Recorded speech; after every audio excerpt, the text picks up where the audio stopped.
QShowKempo.com. Hey, this is David Snyder from QShowKempo.com. I want to thank Billy Bertram and my good friend Hector Smith back there, who's manning the camera. They need a little screen credit. So in this lesson, we're going to talk about something that we do in combat Kyusho Jitsu and my approach to pressure point work, which we call universal entries. Now, in earlier videos, other videos you may have seen, I mentioned that there are 3 universal entries that I do.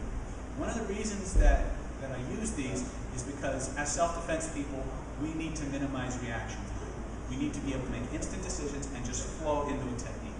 The problem that we have with many martial arts curriculums today is that we have 14 techniques for one particular circumstance. And what happens is when we get into a situation, our brain has to sort through all the techniques and figure out which one is the most appropriate. However, there's another way to look at it.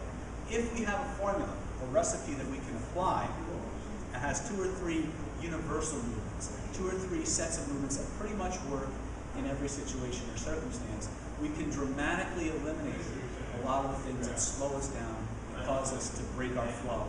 And so that's kind of where we're going. So in an earlier video, my first universal entry was one that pretty much every Kyusho guy on the planet learns.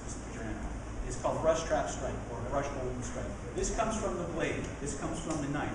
And one of the things you want to learn is you can be in one of 2 places. You can either be inside his arm or you can be outside his arm. The only decision I have to really make is the technique coming at me in a way that I'm between his hands or on the outside of it? So 1, 2, 3. So what we want to do here now is, again, just like he's a wooden dummy or he's a mannequin, all I want to do is I want to place my center. Most people are trained, or again, they're hardwired to punch at your center. In later lessons, depending on how long you're with me, you'll learn about how to take advantage of that, how to trick people into doing weird stuff. It's kind of cool. It's kind of Yoda Jedi-like stuff. But for right now, let's get practical. Let's get effective. So most people when they punch, they're going to punch to your center line. They're not going to necessarily aim through your hands. A lot of Filipino martial artists like to aim for the weapon. They do good things and things like that. That's fine, but that's not the most key. But what we want to do, the first thing we want to learn to do, position, place, and push. So if I want to move to the outside, I'm going to move off his attack line. His attack line, people almost always punch in line with their forward leg. They're trying to get their center line, their fist, and their foot kind of lining up together. So as I do this, I'm going to work pressure points, and I want to work setup points. Now what I want to do is I want to move to the position I'm going to be in. If I'm going to work this arm point, this is large intestine 10, for instance. If I want to work this point, then what I need to do is I need to move to the position. I need to place my hand at the right angle and direction and press it. Okay? I don't need to blast it. Remember, a lot of the techniques that we're dealing with here, they require a high velocity, high amplitude thrust. So we deliver a low velocity, high amplitude thrust. Okay? In actual combat, the velocity will be there, the intention will be there, but we need to develop a structure that's used to moving a load, that's used to actually making a body move without being pushed back by its own force. We'll talk more about that in another lesson. So if I'm going brush trap strike, the first thing I'm going to do here is I'm going to step. Always step. Reason being, if he's going to punch and I move, my movement has protected me, and I still have my hands ready to hit something. Okay? So I'm going to position myself. I'm going to place my hand. I'm going to push. Okay? Once I'm positioned here and push, I'm going to move to the next point. In this case, it would be stomach 5. I push through it. Okay? So I want to know push, push. Okay? I don't need to blast him. This is important. Safety first. The punch comes in. I step, I move. Push, push. Okay? When you get pushes, I'm here again. I punch, I move to the inside. I'm going into lung point on the inside of the arm, or maybe pericardium. I push, push. Okay? I need to feel that body weight, that inertia. I need to be able to overcome that. I also need to see what are the actual body mechanics I'm going to get when I do this. Okay? So every technique that you do, if you're defaulting to speed and momentum to make it work, chances are you're missing it. There's a gap in your training. We should be able to apply these slow. Okay? Next entry that I want to play with, and this is really kind of the focus of what this video is about, is universal entry 2. Universal we call it the hairbrush. Just back up for a second, really. And I like to make a joke. It's the deadliest martial arts move on the planet. It's kind of something like this. Yes, I'm not kidding. Okay? The movement, even though you're watching the hand, the movement is initiated from the hips. The reason for this is, A, I don't want to deal with the attack, I want to deal with the man.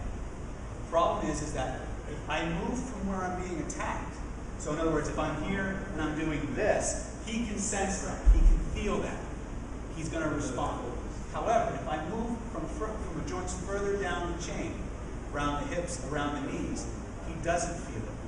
And it puts me in exactly puts me in a better position to attack my points, while at the same time it distorts the structure.